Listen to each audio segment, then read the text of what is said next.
Niken, hadir Bu. Amika, hadir Bu. Devia, hadir. Oke, jadi alhamdulillah sekarang berangkat semua, pada sehat-sehat semua ya.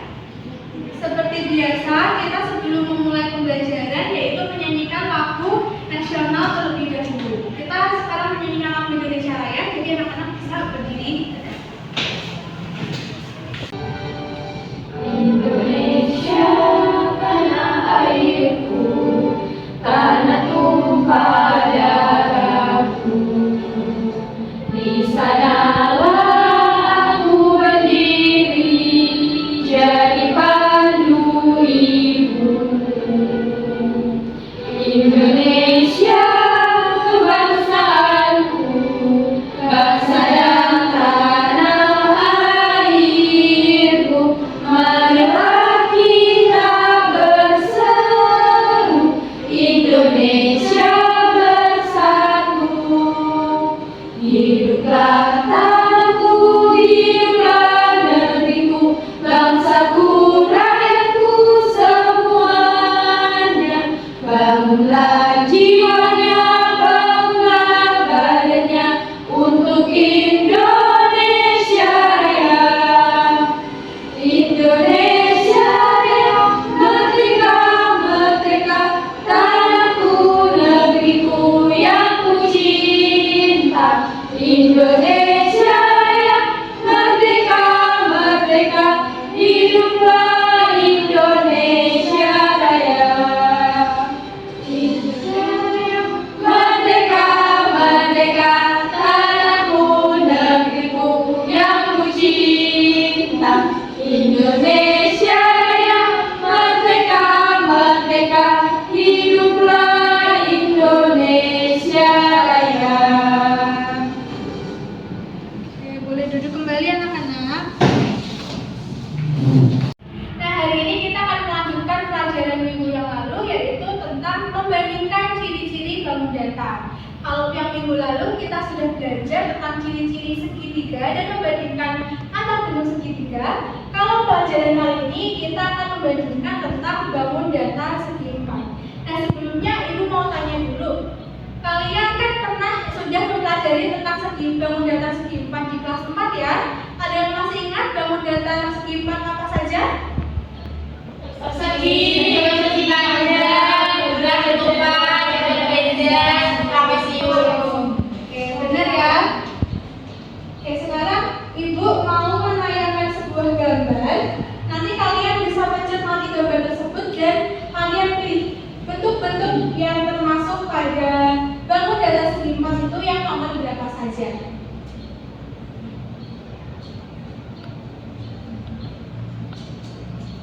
Dan ini ada gambar, ada huruf A, B, C, D sampai dengan I yang termasuk segi empat. Nomor berapa saja? Ada yang mau tunjuk tangan?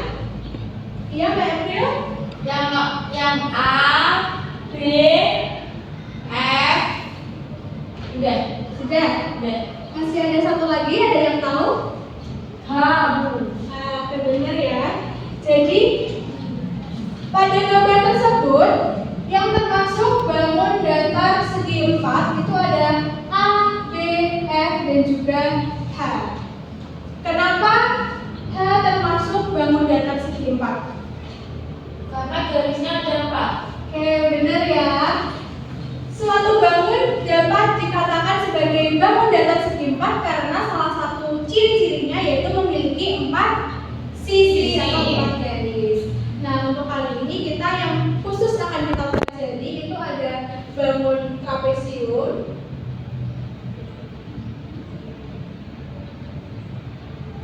bangun jajar genjang,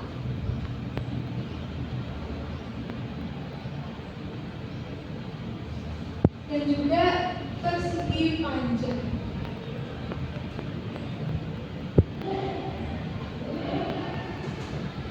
Nah, selain memiliki 4 garis tadi, ada yang masih ingat ciri-ciri dari segi empat itu apa saja? Benar ya.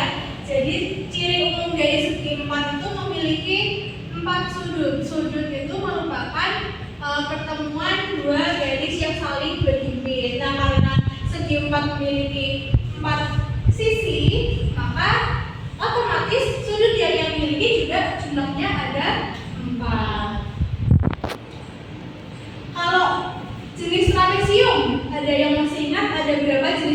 trapesium? Ada trapesium sama sebelah, satu lagi trapesium sama siku-siku. Jadi trapesium itu jenisnya ada 3, trapesium siku-siku, trapesium sama kaki, dan juga trapesium sebelah. Nah, kalau dilihat secara sekilas, ketiga bangun ini memiliki bentuk yang berbeda-beda ya. Nah, kalau ibu mau tanya nih, apakah persegi panjang ini bisa dikatakan sebagai jajar genjang? Adalah yang tahu jawabannya? Tidak tahu. Jadi belum tahu semuanya ya. Nah, kali ini kita akan belajar tentang hal itu, yaitu membandingkan bangun datar segi 4 berdasarkan ciri-cirinya. Jadi setelah ini anak-anak ibu bagikan LKPD yang dikerjakan secara berkelompok untuk anak-anak itu mengidentifikasi atau mencari ciri-ciri untuk bangun trapesium, jajar genjang, dan juga persegi panjang. Setelah itu di LKPD juga terdapat beberapa soal yang harus dibahas, harus dijawab sama anak-anak. Nanti kalau sudah selesai akan kita bahas bersama-sama.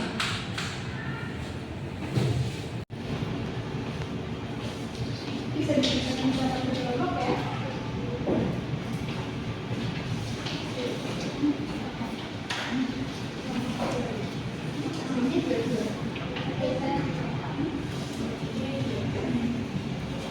Nah, itu kan sudah membagikan LKPD kepada anak-anak ya yang dikerjakan secara berkelompok. Ini ibu akan menjelaskan tentang bagaimana anak-anak harus menjawab LKPD-nya.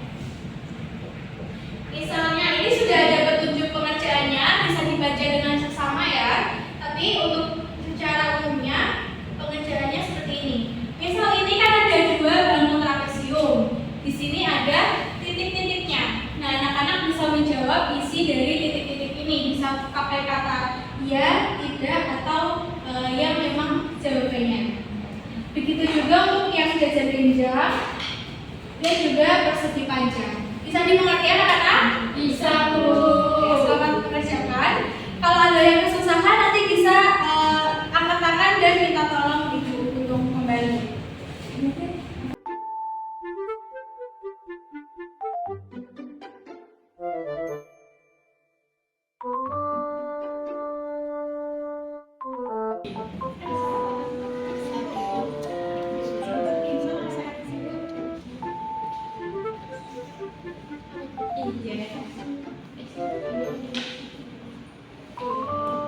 Kelompoknya kita bisa? Pintar ya. Sudah selesai semuanya? Sudah, Bu. Oke, karena sudah, ibu mau minta satu kelompok saja untuk presentasi ke depan. Ada yang mau mengajukan diri maju presentasi? Ada kelompoknya April sama Catherine. Sembari April dan Catherine presentasi, teman-teman bisa disimak jawabannya masing-masing ya. Nanti Perkenalkan, saya dari kelompok 3 yang berantakan, saya April. saya Catherine. Nah, di sini kami telah melakukan diskusi yaitu yang pertama trapesium. Apa jenis trapesium di atas? Merupakan siku-siku. Terus selanjutnya manakah sisi yang sejajar yaitu DC dan AB?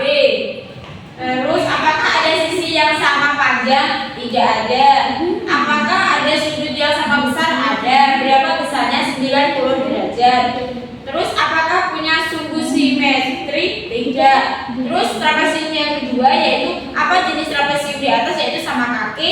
Sisi yang sejajar yaitu PQ dan RS. Sisi yang sama panjang yaitu PS dan IR. Sudut yang sama besar yaitu PI dan SR. Sumbu yang simetri yaitu punya. Baik, selanjutnya coba ukur panjang DE dan FB. Apakah sama ya? Apakah AB dan DC sejajar ya? Terus apakah GB dan DH sama ya? Apakah AD dan BC sejajar ya? Apakah AB sama dengan BC ya? Apakah AD sama dengan BC ya? Apakah sudut A sama dengan sudut B? Tidak. Apakah sudut A sama dengan sudut C? Iya. Apakah sudut A sama dengan sudut C? Tidak. pasangan sudut mana yang sama besar? A sama dengan C, B sama dengan D. Oke, selanjutnya apakah trapesium boleh memiliki lebih dari sepasang sisi sejajar? Tidak, karena trapesium memiliki satu pasang sisi sejajar. Yang kedua itu berdasarkan ciri-ciri jajar genjang yang sudah kalian temukan, bolehkah jajar genjang disebut trapesium? Boleh, karena jajar genjang memiliki sisi yang sejajar. Yang ketiga yaitu bolehkah jajar genjang disebut dengan trapesium sama kaki? Tidak boleh, karena trapesium sama kaki memiliki satu sumbu simetri, sedangkan jajar genjang tidak memiliki satu sumbu simetri. Yang keempat adalah apakah ciri-ciri jajar genjang dimiliki oleh persegi panjang? Ya, karena yang memiliki ciri-ciri yang sama. Yang kelima yaitu apakah persegi panjang dapat digolongkan sebagai jajar genjang? Tidak bisa. Terima kasih. Oke, beri tepuk tangan dulu untuk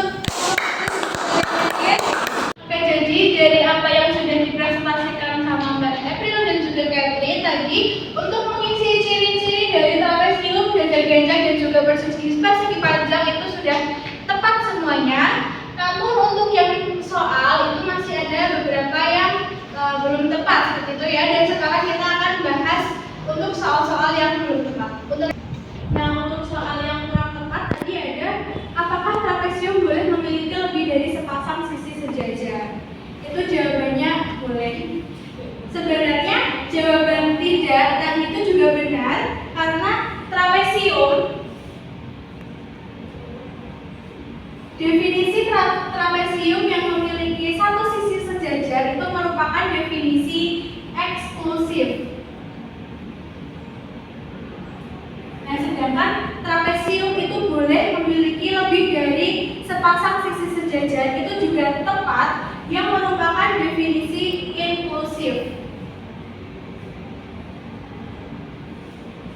Nah, bisa dipahami anak-anak? Bisa. Soal ini berhubungan dengan soal nomor 3, yaitu berdasarkan ciri-ciri jajar genjang yang sudah kalian temukan, bolehkah jajar genjang disebut trapesium? Bolehkah jajar genjang disebut sebagai trapesium? Boleh. Ada yang tahu alasannya kenapa? Karena jajar genjang memiliki lebih dari satu sisi sejajar sesuai dengan definisi inklusif tadi ya. Sisi yang sejajar, sisi mana saja? Sisi alas dan juga sisi tinggi. Nah, ini tadi untuk jawaban nomor 1 dan 2. Selanjutnya yang tadi salah masih kurang tepat itu soal yang nomor 6, yaitu apakah persegi panjang dapat digolongkan sebagai jajar genjang? Jawabannya adalah bisa, karena sesuai yang tadi sudah kalian isi ya, bahwa semua ciri-ciri jajar genjang itu juga dimiliki oleh persegi panjang. Nah, tapi persegi panjang kan semua sudutnya sama besar Bu, sedangkan jajar genjang tidak. Lalu bagaimana?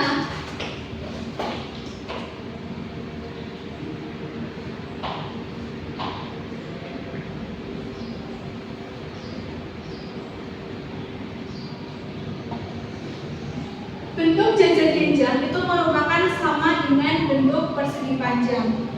Ini jajar genjang apabila kita menarik garis ke atas tegak lurus, kemudian ini kita pindahkan ke sini, kita taruh seperti ini ya anak-anak.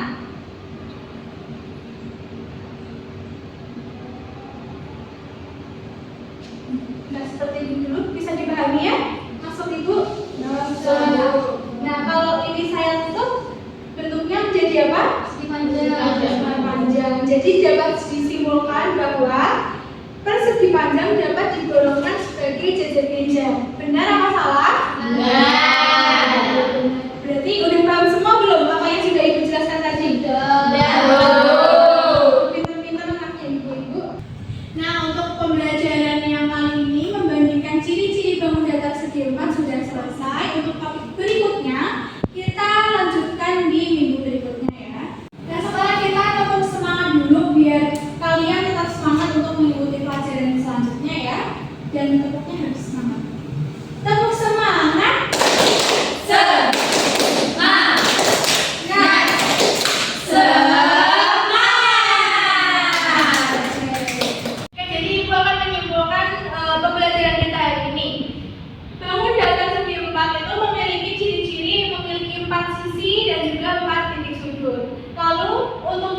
trapesium, pengertian eksklusifnya itu memiliki satu pasang sisi sejajar, sedangkan untuk pengertian inklusifnya, trapesium memiliki setidaknya satu pasang sisi sejajar.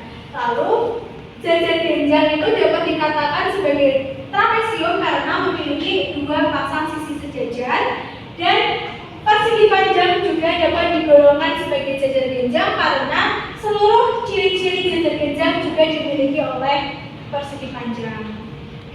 Oke, baik, sebelum pembelajaran matematika kali ini Ibu akhiri, ada yang mau ditanyakan dulu? Mungkin ada yang belum paham atau sudah paham semua?